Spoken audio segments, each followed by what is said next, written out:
So a lot of these internal anxieties that we have with how do we socially interact, how do we properly handle ourselves in certain ways, we learn through a fucking Martian. Rock Lee was, come on, Rock Lee and his fight with Gaara during the Chunin exams. If you don't watch that and get fucking hyped like you're ready to go for a run, I don't know what's wrong with you.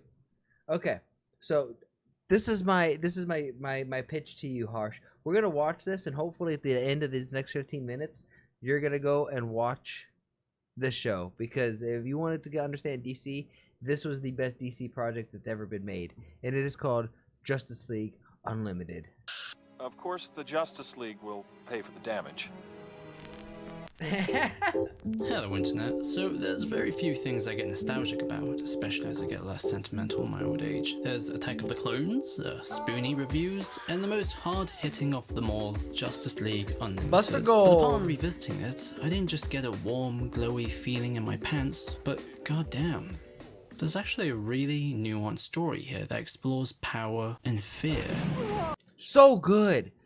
So many of us watched these shows as kids, and we got actual lessons on how to be better humans, and it wasn't shoved down our face like this woke bullshit. We got it because we weren't freaking idiots. We were able to understand the nuance. You didn't have to spoon feed us like we're porridge and we're halfway retarded. We understand how to use a fork and knife and how to eat steak and potatoes like the little savages we freaking were.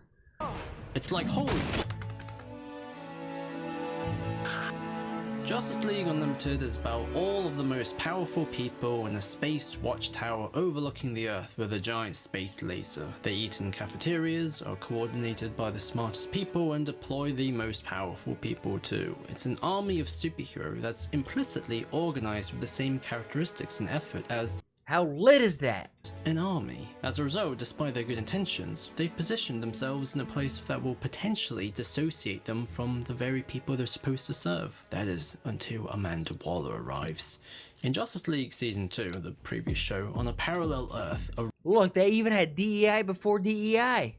When they needed somebody to come in and give some attitude and get everybody in line, what do? They brought a big old black one. Rogue Justice League, the Justice Lords, overtook the government after Lex became president and killed the Flash. Therefore in Justice League Unlimited, Cadmus is formed out of fear, leveraging information, military ties, and a big fat budget to combat and compromise the League. However, the irony is that from this provocation, the League becomes more aggressive and actually hubris. You don't act like heroes anymore. He's right. They set you up, Clark. Does it really make a difference? They. While Lex is able to take advantage and be on his way to also become president. It seems Lex Luthor is such an interesting character too, because he is somebody who's like the Justice League's main villain, but at the end of the day, he's just a human. Doesn't have any powers. Yes, he's like an evil Tony Stark, where he's like a playboy billionaire philanthropist, but bald, kind of like The Rock, where he's like the anti-hero, that kind of vibe. But he does it with his wit, and that's what makes him so interesting. He's like the Eisen of DC. Seems like this whole universe would suffer the same destiny. We would never fight the government. Not even if Luthor was the government? By the way, I love how in all of this, Batman for once isn't the fucking dude who's conspiring against the League. He's their general and main representative and has lines like, Mine are bigger than yours. it is beyond refreshing and feels actually way more characteristically honest. You don't need to make Batman cool by having him put down the League. He's cool because he's one of the League. Yep. He's a god amongst gods and deeply believes in what they stand for, sincerely. You have to know that the Justice League would never have fired that weapon at you. This is, honest to God, I feel like why Batman is so popular, because in a show where there's a literal tower out into space with all the superheroes that are waiting for missions, Batman is the one who reigns supreme, and he's just a man who watched a lot of kung fu movies like Bruce Lee and did a lot of push-ups and has a really good healthy routine. I mean, he has a lot of other accolades, but like he still reigned on top, and it was how he handled himself. It was amazing. Anyways, the big twist is that Lex didn't want to be president. He just wanted to fuck with Superman. Fake presidential campaign, all just to tick Superman off. Furthermore, when it seemed like Flash died to stop him and Clark is given the Nightwing is my favorite Batman family verse person. opportunity, Or the Terry Wayne, not Terry Wayne, the Batman Beyond. He actually doesn't kill him. I'm not the man who killed President Luthor. Right now, I wish to heaven that I were, but I'm not. So after everything is resolved, So you he see saw it. how close he was and how fallible he is. He and the League decides to pack it up as a means of taking responsibility and not creating a culture of fear, shocking the public. We're guilty of the sin of hubris. We had the best of intentions, to be Earth's guardians, to keep you safe, but we failed you. We looked down on the world from our tower in the sky and let our power and responsibilities separate us from the very people we were supposed to protect. No one should ever be afraid of us. For that reason, we're decommissioning the watchtower. The energy weapon up there is already gone. We're taking down the station as well. Do you understand how, if you put that in today's day and age, people will call this revolutionary writing, groundbreaking writing, but we had this in a cartoon back in the early 2000s where these superheroes who had almighty power saying, hey, we fell victim to all of the power that we had. We fell victim of our own hubris. And because of that, we got to disband our power because now we've grown too powerful and we can understand that that is corrupt and we are becoming the very thing that we sought to destroy. I mean, the left, honestly, the Democrats who just lost this election need to watch this and understand, hey, you may take some notes here. There's more. Wait, there's I more? want to thank the members of the Justice League for your courageous service. But in the future, you'll all have to act as independent agents. We're not going to be an army anymore. As of right now, we're disbanding the Justice League. But then Green Arrow. Think about how huge that is, too, of like being in such an elusive private club and that's what you've worked your whole life for. And then one day, the leader of that club said, guess what? We're not a club no more. Doesn't exist. It's no longer a real thing. The man with no powers, the pair of eyes that we saw the League through at the very start of the show, and the guy who actively didn't want to join so he can continue to fight for the little guy. I'm an old lefty. He steps up as the voice of the people, and he gets Superman to come back. And the Justice League needs you, Superman. As a result, it's the approval of the people that lifts Superman's cape. He looks at Lois, then at Batman, who smiles. So Superman steps up again, bursting with ideas, including an embassy to be closer with the people. To me, Then he said, scratch that, never mind. that is an incredibly beautiful way to climax this whole theme. The idea of fear and power are unavoidably interconnected. But Superman, Batman, No. Wonder Woman, Green Lantern, Shayera the Flash, Martian Manhunter, they were never interested in the accumulation of power. They were simply eager to help. They're inherently so innocent, so sincere in their intentions that when push comes to shove, they would rather surrender to the government. You want me to what? Turn yourself over into U.S. custody, along with the rest of us. Or go as far as disassemble their own self-created systems of power that looms over everyone. Justice League Unlimited, to me, is the crowning jewel of the DC animated universe, and possibly for DC as a whole, for the sole is. reason that it's able to capture a very specific, unapologetic, and absolutely unsuspicious side of superheroes.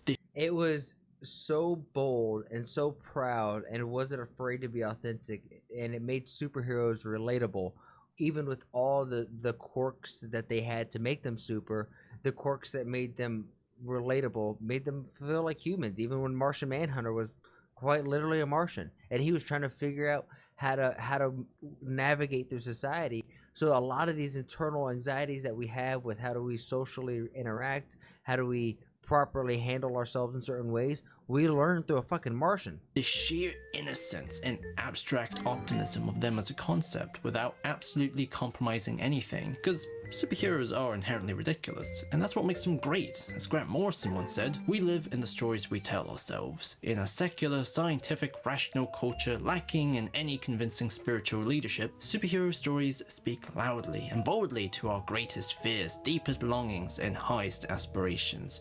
They're not afraid to be hopeful, not embarrassed to be optimistic, and utterly fearless in the dark. They're about as far from social realism as you can get, but the best superhero stories deal directly with mythical elements of human experience. Grant Morrison argued that as a result, we should listen to them. The pasta's good.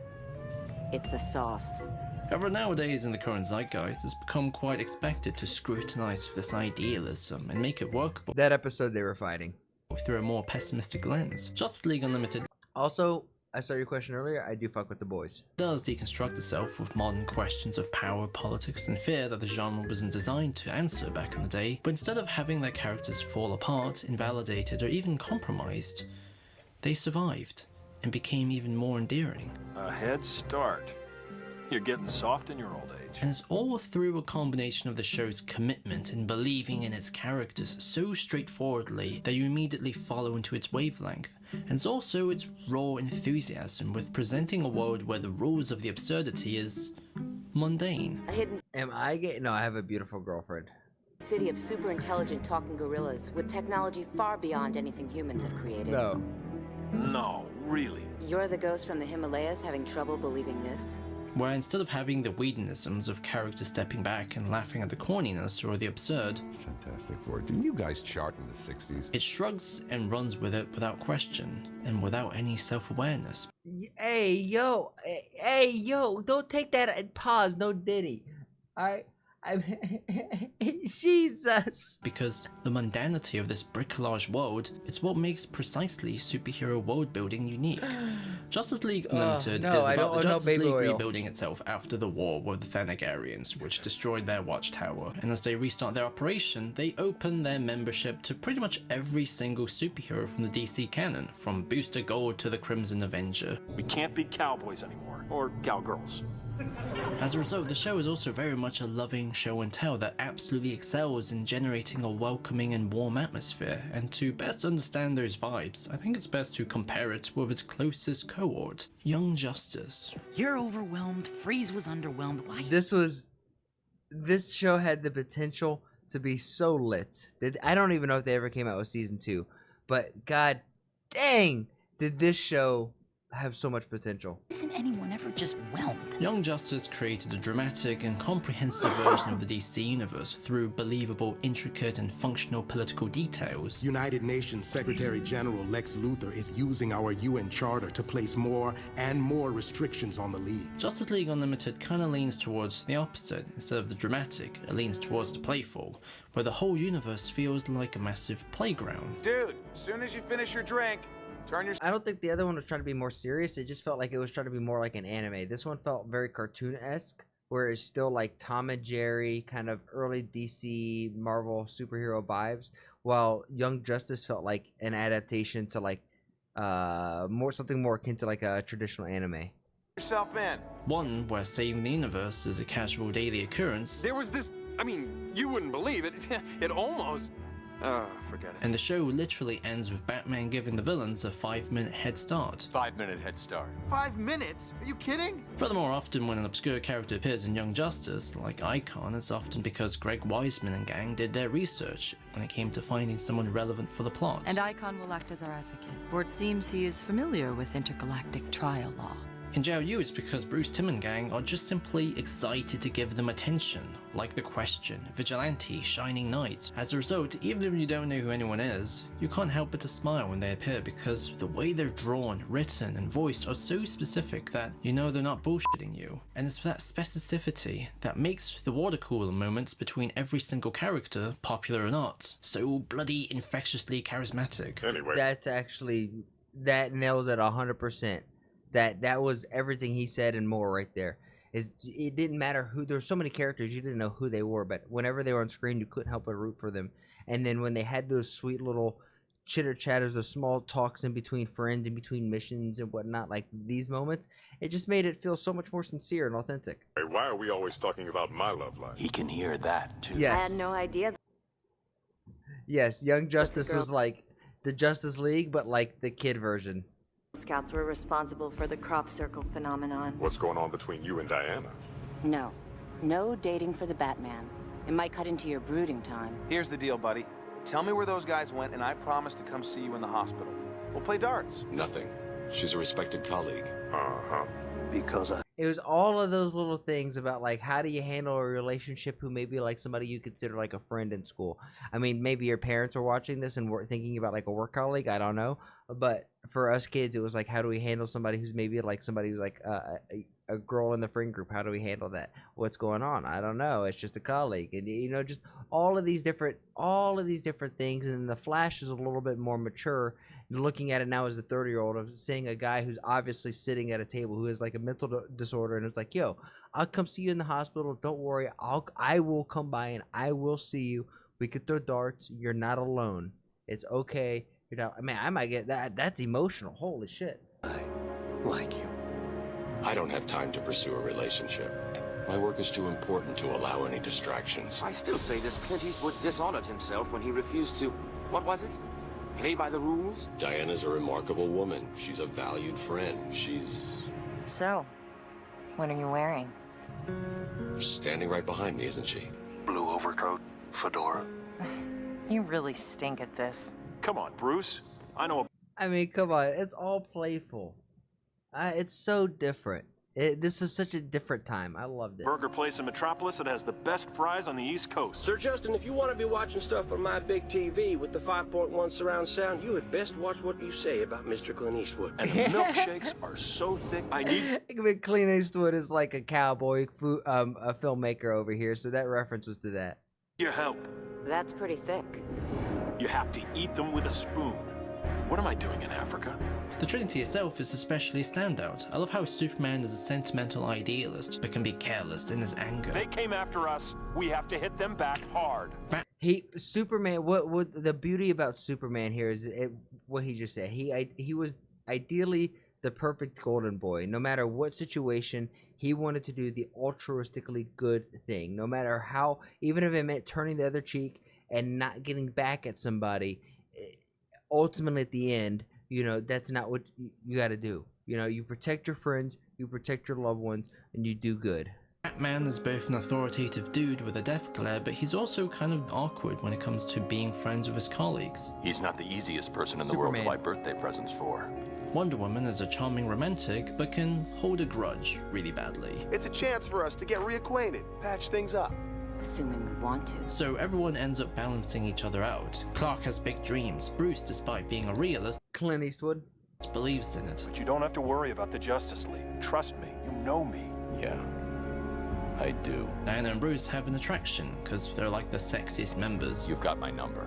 I think so. Everyone feels genuine in the way that not only are they admirable in their abstract feats of strength, but also admirable in how they manage their own flaws as people. Consequently, it felt it felt real, right? We all know girls who are a little sassy, who may be a little bit romantic, who maybe hold some grudges, but guess what? They're not like that forever, and they're gonna mature and they're gonna develop as people. You get to see that as Wonder Woman, and then you get to see now maybe Bruce, who at one point in time was more closed off to a relationship, grow open and understand that, hey, sometimes having somebody who's close to you, you can have somebody who's consistently there to lean on and have support on, may be a good thing. Like, you get to see genuine things not be forced down your throat, but evolve naturally. It's a beautiful thing, and it is greatly missed. It is greatly missed.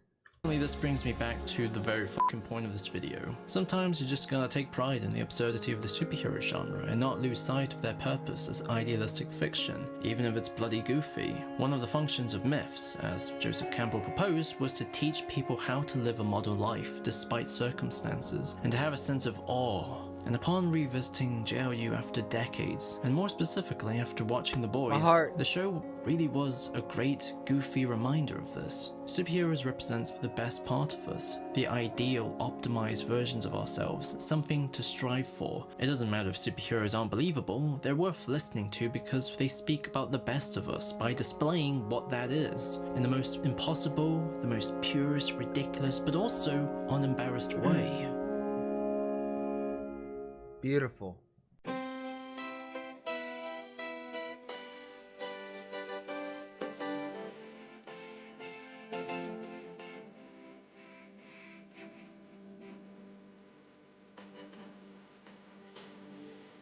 Okay, I'm scared of music now in all of these videos because whenever there's music in videos, I get DMCA'd, and DMCA's scare the shit out of me now. But man, what a beautiful show, man. It was just a trip down memory lane. What a beautiful trip down memory